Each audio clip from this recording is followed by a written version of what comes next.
Let's talk about lashes real quick. I have got tons of lashes here, and you know what? I'm starting to get to the ones that I really love. I love Ardell lashes. These little like press-on lashes are the best. These are their press-on pre-glued underlash extensions. I have it in the naked like soft volume and the naked natural. I go back and forth between both of these. Let me show you like why I love these. I don't have very many left, but I can kind of show you here. So it's got that like sticky pre-glued section there that you just stick underneath your lash, and it works so well. They stick on really well, and they stay all day, like legitimately all day. They don't move at all. These are a really great lash system if you like natural lashes. So like this gives you usually like 12s, 10s, 8s, and like little bit ones, little tiny ones in the middle. These are a great product. I buy them over and over again. As a matter of fact, I make sure I keep new ones on deck. Great product. Love them. I love Ardell lashes so much, but one set that I didn't really like were these like naked trios. They're individual lashes, like small lashes that you put on with glue, and they're supposed to last 3 days. I had the hardest time trying to get these on, so much so that I just kind of like gave up because there's so many other lashes from Ardell that like I love that have like the pre-glued and stuff like that are so much easier to use. These I find were like hard to stick on, and then on top of that, like some of them would come off. They would like break off as I was trying to put them on, and I felt like these long ones were just like oddly shaped. It just didn't work for me. I decided to just kind of give these up. These are okay if you're like really good at lashes, maybe you can make them work, but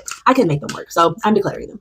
One of the first brands that I tried for the sort of pre-glued individual lashes or lash clusters was the Kiss brand. Their Kiss Impress Press-On Falsies. These are no glue needed. All you do is put them underneath your lash and go. These are really good. I think that they work really well because the band on it is like really thin and it just like sticks to your lashes really well. They did a good job with these. These are a good product. I think these are supposed to be like ones that you can keep on for a long time. It says that they stay on for 24 hours. Really, they stayed all day. I think the longest I tested them was maybe like 12 to 14 hours, didn't budge at all. This is a good product. I also have like smaller little sets too. So every once in a while I'll grab these just like, you know, as like a quick set. Another brand that I love is EYLURE. These are their 3/4 length lashes and they come with glue. They're not pre-glued. And I have another set here just to kind of like show you what I mean. These are 3/4 the length of a full lash. So these are like really good for those who don't want something like really like thick and full, something that is a little bit more natural, and you can add some mascara if you need to or what have you. I bought these a few different times and these are good lashes, like especially if you want just like more of a natural look. I bought them a few times and I like them. This is empty, but I'm keeping this one. This one's brand new.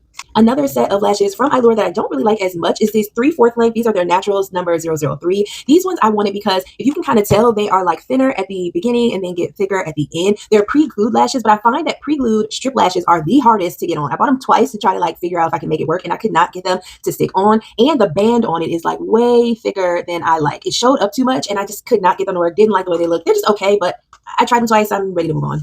I recently tried the Winkies by Ardell. This is sort of like their younger, hipper collection. They're press-on lashes still, and they are their natural set pre-glued. I did not like these. I used them mostly, but in my video, I talked about how I didn't like the texture. I felt like they were a little like bit like cheap. They kind of were plasticky, and I didn't like that. So these are okay, but not exactly like my favorite. So I'm just done with them.